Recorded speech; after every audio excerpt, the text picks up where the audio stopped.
नमस्कार फ्रेंड्स। ଆପଣ ଜାଣନ୍ତି କି ମାତ୍ର ଅଳ୍ପ 100 ଟଙ୍କାରେ ବି ଫେସବୁକ୍ ଆଡ୍ସରୁ ମଧ୍ୟ ଆପଣ କଷ୍ଟମର ଆଣିପାରିବେ।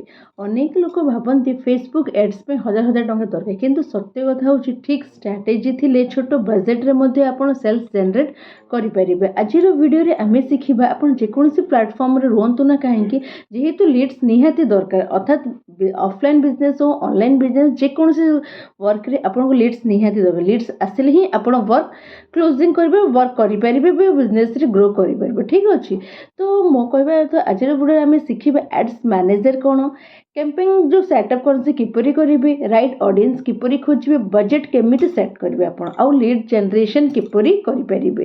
ଠିକ୍ ଅଛି, ଯେଉଁମାନଙ୍କର ଠିକ୍ ବଜେଟ୍ ଅଛି, ଟିକେ ମାନେ ଆରାମସେ ଆପଣ ଏଠି ବଜେଟ୍ ବି ଲିଡ୍ସ ଆଣିପାରିବେ ପ୍ରତ୍ୟେକ ଦିନ। ତେଣୁ ଭିଡ଼ିଓଟିକି ଆପଣ ଶେଷ ପର୍ଯ୍ୟନ୍ତ ଦେଖିବେ, ଭିଡ଼ିଓକୁ ସ୍କିପ୍ କରିବେନି। ସ୍କିପ୍ କଲେ ଭିଡ଼ିଓଟି କିଛି ବି ବୁଝିପାରିବେନି। ଠିକ୍ ଅଛି, ଯଦି ଆପଣ ବି ମୋ ସହିତ ଏନରୋଲ୍ କରିକି ମାନେ ଆପଣ ବି ଚାହୁଁଛନ୍ତି କି ଏପରି ଡିଟେଲ୍ସ ଆହୁରି ଶିଖିବା ପାଇଁ କି ଫେସବୁକ୍ ଆଡ୍ସ, ଏଇଟା ଜଷ୍ଟ ମୁଁ ଉପରେ ପଏଣ୍ଟ ଗୁଡ଼ା କହିଦେଉଛି। ଠିକ୍ ଅଛି, ତ ଆପଣ ଯଦି ଡିପ୍ଲି ଶିଖିବା ପାଇଁ ଚାହୁଁଛନ୍ତି, ମୋର ନମ୍ବର ଫେସବୁକ୍ରୁ ଯେଉଁ ଦେଖୁଥିବେ ମୋର ପ୍ରୋଫାଇଲ୍ ନମ୍ବର ବି ରହିଛି, ଆପଣ କଣ୍ଟାକ୍ଟ କରିପାରିବେ। ତାପରେ ଯଦି ୟୁଟ୍ୟୁବ୍ରୁ ଦେଖୁଥିବେ ସେଠି ବି ଆପଣ ନମ୍ବର ନେଇକି ମୋତେ କଣ୍ଟାକ୍ଟ କରିପାରିବେ। ଠିକ୍ ଅଛି, ଆଚ୍ଛା ଚାଲନ୍ତୁ ଆଜି ଫାର୍ଷ୍ଟ ଜାଣିବା ଫେସବୁକ୍ ଆଡ୍ସ ମ୍ୟାନେଜର କ'ଣ।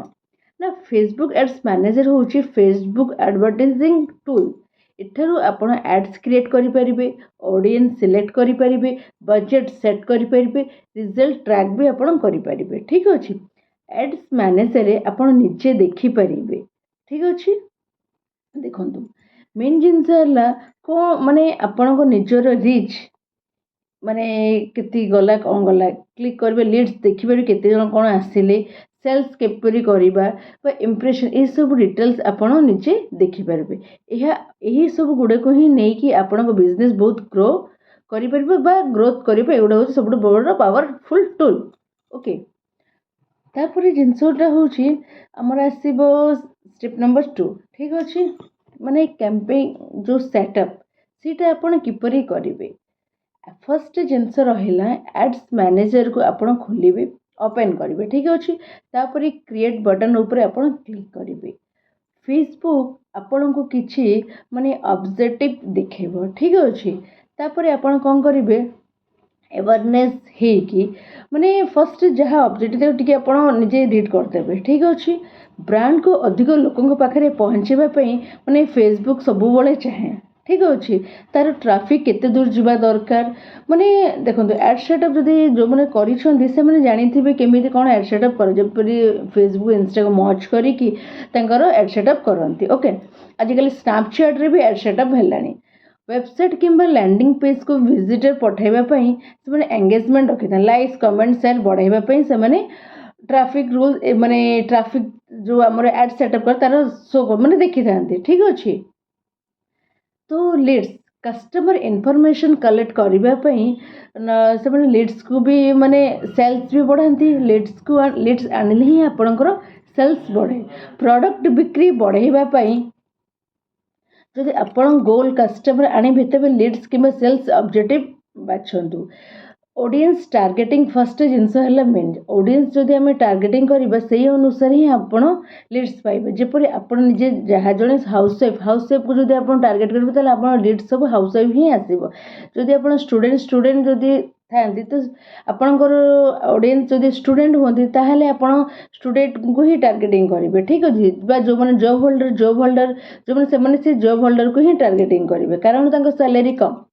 ଠିକ୍ ଅଛି, ଫେସବୁକ୍ ଆଡ୍ସର ସକ୍ସେସ୍ର 80% ଅଡ଼ିଏନ୍ସ ଉପରେ ନିର୍ଭର କରେ। ଠିକ୍ ଅଛି, ଦେଖନ୍ତୁ ଲୋକେସନ୍, ତାଙ୍କର କେଉଁ ଲୋକେସନ୍, ଷ୍ଟେଟ୍, ତାପରେ ଆମର ରହିଲା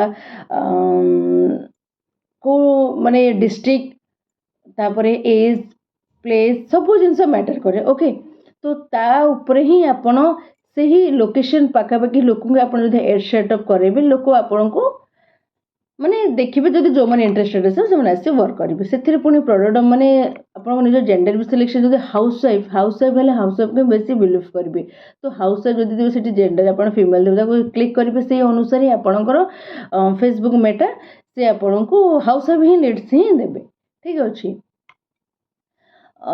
ତାପରେ ଯେଉଁମାନେ ଷ୍ଟୁଡେଣ୍ଟ ଥିବେ ତ ସେମାନେ ଯେଉଁ ମାନେ ସେଇ ହିସାବରେ ଲିଡ୍ସ ଯଦି ସେମାନେ ନିଚ୍ କ୍ଲିୟର କରିଥିବେ ଅଡ଼ିଏନ୍ସ ଟାର୍ଗେଟିଂ କରିଥିବେ ସେଇପରି ତାଙ୍କ ଷ୍ଟୁଡେଣ୍ଟ ହିଁ ଲିଡ୍ସ ହିଁ ଆସିବ। ତ ଯଦି ଯେଉଁମାନେ ବି ଇଣ୍ଟରେଷ୍ଟେଡ୍ ଥିବେ ସେମାନେ ଡିଜିଟାଲ ମାର୍କେଟିଂ କୋର୍ସ ସେଲିଂ କରୁଛନ୍ତି ଇଣ୍ଟରେଷ୍ଟେଡ୍ ସେମାନେ ଲେଖିବେ digital marketing online business Facebook marketing social media marketing. ଏହାଦ୍ୱାରା କ'ଣ ହୁଏ ନା ଫେସବୁକ୍ ସଠିକ୍ ଲୋକଙ୍କୁ ଏଡ୍ ଦେଖାଏ।